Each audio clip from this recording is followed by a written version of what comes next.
Okay, everybody, welcome back to the Lechtich Moser podcast. We are on day 38 of Hachsek, page 91 in the art scroll.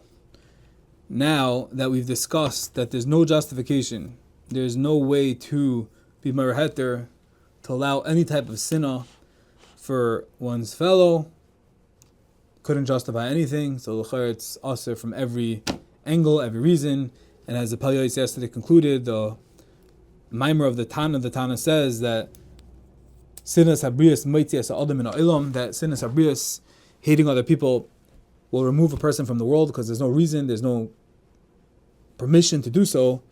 Now we're going to offer a valuable piece of advice. A powerful safeguard that one can put up in order to deter feelings of sinah, who became Maimer Tana she'amar v'hevidanis kol adam l'kavschos, is to implement and to exercise being Dam L'Kavschos, to judge every person favorably. Even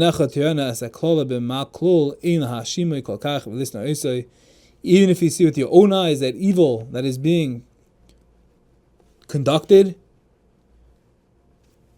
you don't stempel anyone. You don't proclaim that this person is bad, that he's guilty, and begin to loathe him. For each man's path is correct in his eyes, and therefore, what else do you expect him to do? Every man does what he thinks is correct. It's a pasuk. So think that this person is trying to do the right thing.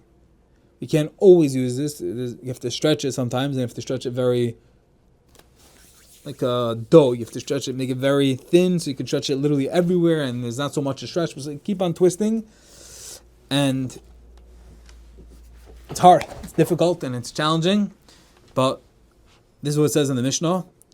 If a person is always doing what's correct in their eyes, what else do The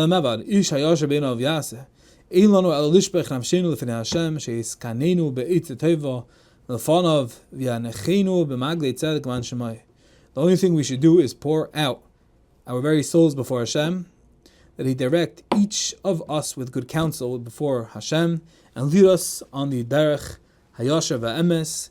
Yomer ha'adam ha'kadosh baruch hu ma'anish ha'adam al shahilich b'shvius libay v'hayasher be'inav al shahilay lumad v'leilamad. And if a person is going to say, I should be the Mr. Nice Guy, I should judge him favorably, but Hashem is going to punish him certainly for whatever he's doing. Af ata emerloi zehu leman dekapid kapte b'hadeh. You must answer him yourself as follows: that while you're correct, that you find fault with this person's actions, but this is why Chazal taught us that one who is exacting towards others, then the heavenly din is exacting toward him. And we're not the Dayanim, we're not the Dayan Yechidi, Hashem is. And even if, it's true, the person did a terrible thing, you saw it, before Hasya, he ate McDonald's on Yom Kippur. It gets worse than that. You're not the judge. And yes, he's going to get punished. So how do I justify? Well, maybe he didn't know he said it was Yom Kippur. You say maybe he didn't know. So what do you do then? Af ata omerloi zeu leman dekapid kapte b'hadeh. That just, if we don't want to be exacted with, and we don't want to be black and white, one who relinquishes his measure of retribution and does not retaliate when someone wrongs him, that HaKadosh Baruch Hu does the same. The way you act with others, the way you judge others. And the Gemara Megillah says that with the measure that a man measures, they measure out to him. And says the Pele Yoeitz, you want to hate someone for doing unjust, for not going in the proper way, the darach emes, but if so, you should hate yourself. Who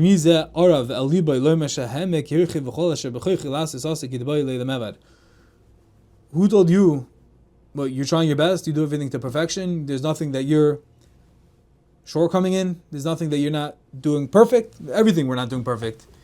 So different people struggle in different ways. Ba'ifin ki lo toivu mechaveroi v'ule chaver toiv menu fi erkav asagasi v'chalte. You think you're so great and that he's a big Rasha, but maybe according to his understanding and his what Hashem gave him, his kelim and his tools, he's doing better than you are, because Hashem just gave him different situations, circumstances, and no one is to judge. And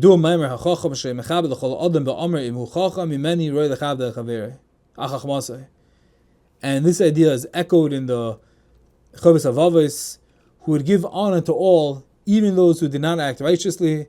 And he would say, if he is wiser than I, he commands my respect due to his wisdom. Vimhu tipish mimeni, and if he is more of a tipish than me, more astute than I,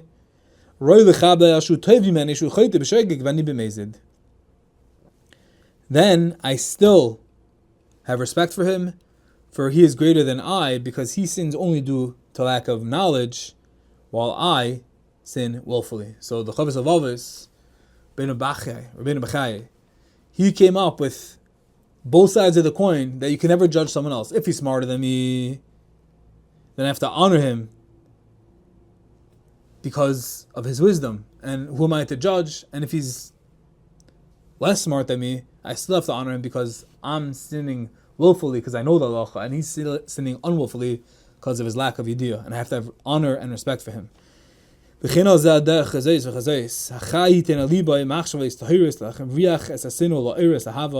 One must also govern all other aspects of his interpersonal relationships and his encounters in this way, using both aspects.